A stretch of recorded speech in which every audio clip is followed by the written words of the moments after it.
Saya kata kalau you bagus, kalau you betul-betul faham BIM ni, banyak peluang. Sekarang kan tengah kita punya situasi global ekonomi politik ni tak stabil. So bila you ada skill BIM, you boleh kerja, tak susahnya pergi luar negara. You boleh duduk dekat Malaysia, macam saya duduk kat Malaysia, buat kerja dekat Rusia, buat kerja dekat luar negara, remote. Sekarang dah modernize. Mana ada kerja dekat Rusia, pergi kat Rusia. Tak. Buat kerja dekat Rusia, duduk kat Malaysia.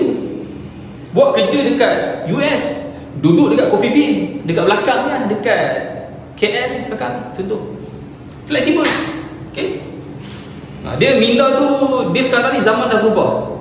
Yang kita dulu kata pakai tali leher, pakai coat, masuk office, pakai sekat, itu zaman dulu, zaman Industrial Revolution 2.0, 3.0, itu zaman lama. Kita dah moden lah, digital lah, thumbprint lah, ataupun work from home, as long as you boleh siap kerja, tak ada masalah. Bos you okay, tak ada masalah. Nak pergi kerja dengan KL Jam, you end up you habis dekat jalan 2-3 jam jam. Masuk office sekejap, baik kerja kat rumah lagi efisien.